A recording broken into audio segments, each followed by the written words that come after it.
Shakur is not.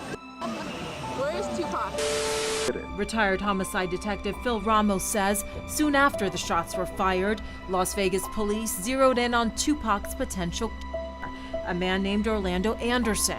Ramos says the rapper had beat Anderson up that very night. I've been thinking, maybe I'm a scapegoat or something. I just want to let everybody know, what I'm saying, I didn't do it.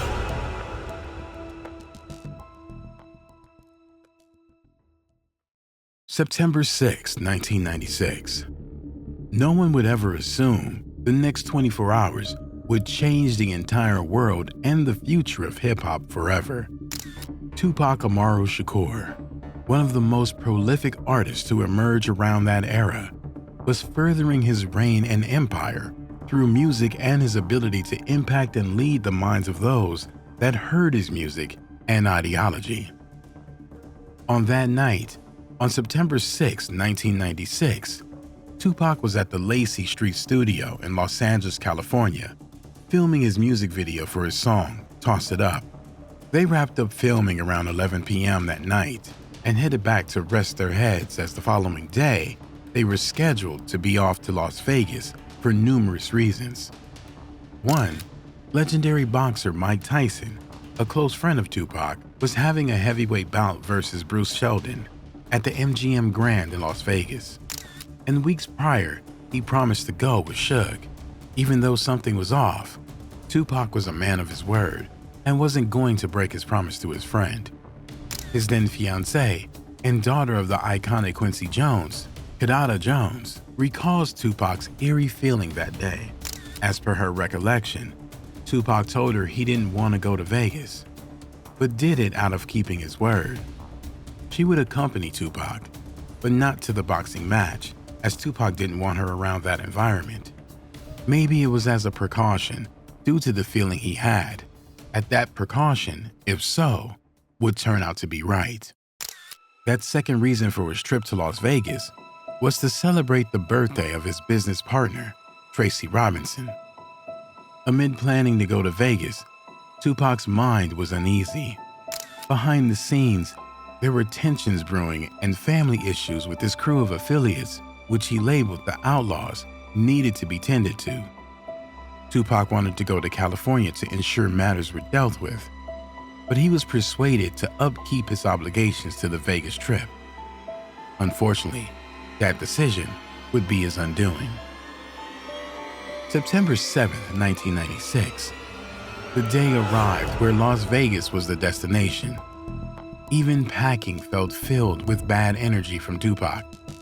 Tupac had a signature bulletproof vest he'd grown accustomed to wearing given his lifestyle and feuds.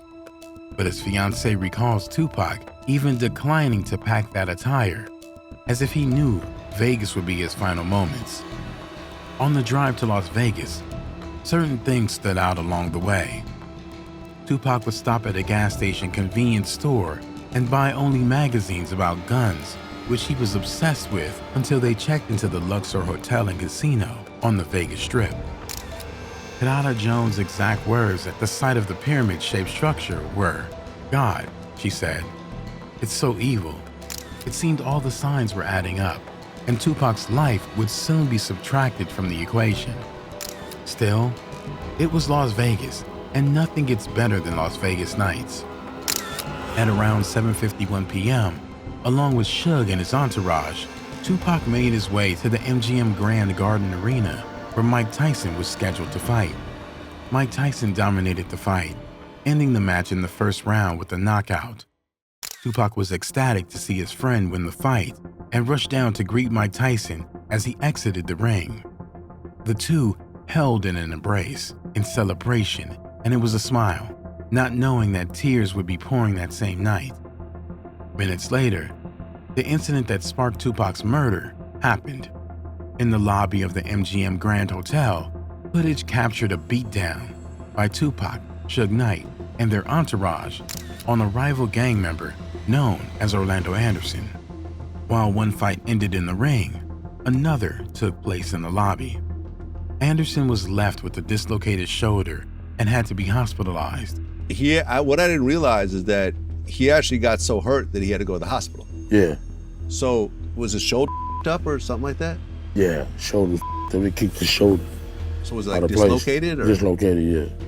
Oh, okay, so his shoulder got dislocated. Yeah. And he went to the hospital in Vegas. Yeah. And what do? They put it back into the They socket? put a sling on his arm. After Tupac and his entourage beat down Orlando, the altercation between Tupac and Orlando was no free coincidence.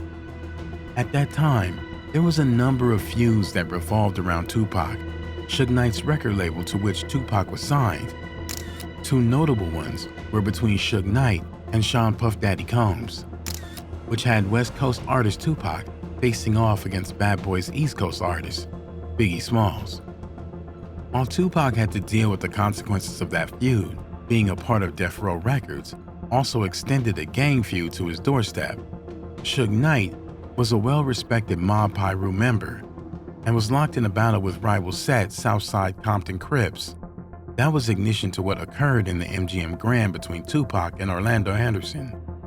Because as reports state, Orlando and his affiliates allegedly apprehended one of Suge Knight's affiliates and stole his signature Death Row chain. What's more is that it also alleged Orlando was bold and brazen about his actions as he was wearing it at the MGM Grand the night he was beaten. According to his close childhood friend and Nutty Block Compton Crip member BG Knockout, this altercation was the consequence of his actions due to the lasting feud between the Mob Pirus and Southside Compton Crips. In fact, about a year prior, Orlando Anderson, aka Baby Lane, nearly lost his life in the feud when he was shot in both kneecaps with an AK-47, which required him to learn how to walk again. So there was Tupac and his entourage fleeing the scene of the altercation with Orlando Anderson. At that point, he returns to his hotel where he told Kadada Jones he got into a fight and specifically informed her, "Something's up, you stay here." At that moment, he changed his attire into a basketball jersey and some baggy sweats before meeting with Suge in the lobby and heading out. What's even more notable in this moment is that Tupac was told by his associates he should wear his bulletproof vest and that he normally does, but he replied, "It's hot, so there's no need to bring it." Another uncharacteristic thing that felt off about him that night. The footage captured in Las Vegas was the last video footage caught with the rapper and Suge Knight after he changed and left. Surrounded by women, no one would think the next events were about to happen, but Tupac might have known his time was coming to an end. 11 p.m. struck. Tupac and Suge Knight would leave from Suge's house to make their way to Suge's club, Club 662, for a party hosted by Suge Knight. The two would have frequented the club before on different occasions as a spot in Las Vegas they enjoy. This time, however, the pair would never make it to the venue, and one never made it to see anything ever again. Leaving Suge Knight's mansion, Tupac had his trusted bodyguard, Frank Alexander, with him. Only he made a decision when his bodyguard was about to enter into the backseat of Suge's black BMW 750 IL.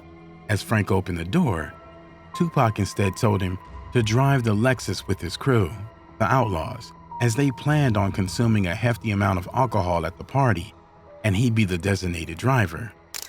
The last photo of Tupac's night became an iconic snapshot. It was taken by a 29-year-old UCLA film school student named Leonard Jefferson, who recognized the rapper at a stoplight along the strip. The next stoplight would be where his life would be placed on a timer. Around that same time, Orlando Anderson and his gang-affiliated Uncle Dwayne Davis, aka Keefy D, along with two other affiliates, were on the prowl looking for Tupac for retaliation due to the altercation earlier. They were in a white Cadillac when they just coincidentally saw Tupac along the strip, hanging out the vehicle having a grand time on his way to Club 662. They made a U-turn and began trailing behind Tupac and his entourage. Tupac and Suge came to a stop at a red light. A vehicle with two females pulled beside them to the left of Tupac and sparked a conversation that led to invitations with them to Club 662. In front of Tupac and Suge, were 2 cars, and behind them was his bodyguard. Right after, around 11:17 p.m., the white Cadillac with Orlando pulled up to the right of Tupac, boxing them in, and a hand emerged holding a firearm. Orlando opened fire on the vehicle. Suge claims to have tried to shield Tupac as Tupac noticed the gun and began climbing into the back seat. Sadly, it was to no avail. Suge was grazed in the head and hitting Tupac 4 times, with one bullet hitting his pinky finger and piercing through his hand. Another hit his thigh bone, ricocheted into his abdomen and floating into his pelvis. And another punctured his chest and being lodged into his lungs. Immediately after, Suge Knight pulled off racing towards the hospital to try to save Tupac's life. Orlando in the white Cadillac went the other direction, while Frank Alexander, the bodyguard, followed Suge Knight. Through the rush, Suge recalled that Tupac was still making jokes and keeping it together until he exhaled and echoed the chilling words, "I don't think I'm gonna make it this time." Their vehicle came to a stop at the heart of the Las Vegas Strip at Las Vegas Boulevard in Harmon. Cops would surround the scene, unsure of the situation, and tried to get things under control. Suge, concerned for Tupac's life, kept shouting at officers to help his friend. One of the first responders recalled prying open the door to find Tupac still alive, slumped over. I pulled the door open, and when I pulled it open, the guy sitting in the passenger seat, who turns out later to be Tupac, he kind of slumped out, came out with the door. So he's in the car, he's leaning against the door, and as I open the door, he kind of spills out. Suge was finally subdued to be checked out, but was still only concerned about Tupac. That there was another guy that was shot in the head. Jim and I believe they walked him over to the ambulance. He got in, and it ended up being Suge Knight who was grazed on the head. He wanted us to make sure that we took care of Tupac before him. According to him, Tupac's last words at the scene were "F you." And I looked at him once again. I said, "What happened? Who did this? Who shot you?" And now he's looking at me, so we're looking at each other in the eyes. And this is kind of the first time he's even acknowledging my presence. And he looked at me, and I could tell he was getting a breath together to tell me. And he looked me right in the eyes, and we looked at each other, and he said, "F you." And he said it just like that. Tupac detested the police due to how they treated minorities and blacks, and was adamant about how he felt in his music and voice. The Strip was in chaos. Police and paramedics streaming past. Yellow tape cornered all around. Just straight madness as the news began to spread of Tupac's shooting.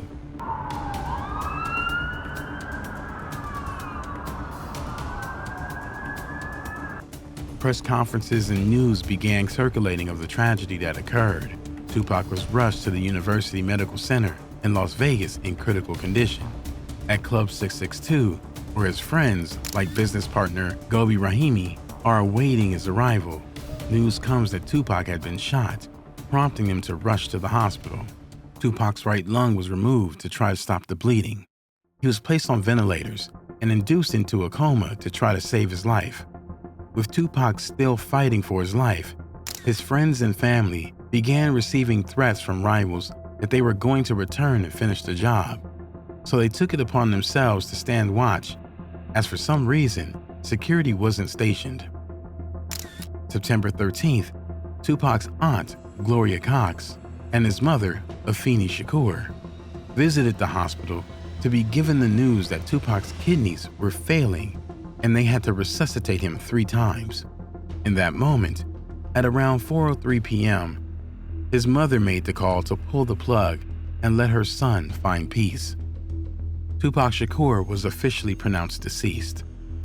Tupac was a prominent figure. His movement was monumental.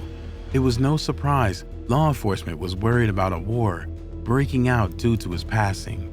And sure enough, it came swift, resulting in many casualties. Because I told you it was already, the beef was going on before that. Right, but this right here. But this right here kind of sparked it up because, Suge got money. They over there playing with street money, so yeah, it sparked up. How many people got, do you think, right after that? If you were to guess. If I were to guess, I'm gonna say conservatively, maybe 7 people. From both sides? Yeah. Altogether? October 2nd, 1996, Orlando Anderson was finally arrested as the main suspect in the case of Tupac Shakur, but the Las Vegas officers state there wasn't enough evidence and Orlando was released. By all accounts, it appeared someone was blocking the case from being solved, even when everything they had pointed to Orlando being the shooter. An eyewitness at the scene, who was Tupac's close friend who agreed to testify, was later murdered, running the case cold. Theories would begin circulating about who was responsible for the shooting, and many, including Tupac's bodyguard, Frank Alexander, became suspicious of Suge Knight. Suge was on the record stating he's not assisting with the case, and that's for investigators to find out who the killer is, not for him to answer that question. That could have been easily passed up to the street code and the gang culture he lived. But Frank Alexander started looking into things himself and revealed some chilling details. Tupac at the time was not on good terms with Suge Knight. He wanted out of his contract with Death Row and was not planning to renew his contract when it ended, as there was dispute over money and nothing Tupac owned being in his name. In fact, not long before he went to Vegas, it turned out one of the reasons he was so adamant about not going is that he had a huge fight with Suge and reportedly told one of his bodyguards prior he's a dead man walking. Law enforcement would also consider Suge Knight as the mastermind behind the assassination, but he was later excluded as a suspect due to lack of evidence. Frank Alexander ultimately believed Tupac was set up and Suge Knight may not be as innocent as he portrayed in the entire incident. The case seemed to be forever buried. That's until Orlando's uncle, Keefe D, went on record years later agreeing to testify on the murder to give him immunity in the case compiled against him. In that interview, he broke down what happened and stated that Orlando Anderson was in fact the one who pulled the trigger. But just as hope came, hope went. Because by the time Keefe D exposed Orlando, he had already lost his life in the prior shooting. He looks right at you? Yeah, he looked at me. Okay. When he looks over at you, and then, Tupac's busy getting shot. Evidently, the story is Tupac's trying to either get out of the back seat or something. Yeah, what do you see happening inside of their car? I seen a bullet going Suge. So Orlando shot across Dre? He leaned over on the window, we rolled down the window, popped. Who was it? They would drove on my side, I would have popped them. You know what I'm saying? But they was on the other side. Right. What allegedly happened was Orlando was riding through Compton and saw someone who owed him money and confronted the person. Tempers heightened and the altercation escalated into a shootout, which Orlando never walked away from. That death was memorialized into history when Tupac's rival Biggie Smalls also lost his life to the gun on March 9th, 1997, less than a year later. But tonight, it's only what could have been. Los Angeles police are investigating the shooting of rapper Notorious B.I.G., also known as Biggie Smalls. He was gunned down early today. The rap star, whose real name is Christopher Wallace, had just left a Soul Train Awards party and was sitting in his car when a vehicle drove by and someone opened fire. Hip-hop was forever changed by the bloodshed of that era. Today, Tupac's music and legacy still lives on, and from the magnitude of it, it won't ever die. Rest in peace, Tupac Shakur.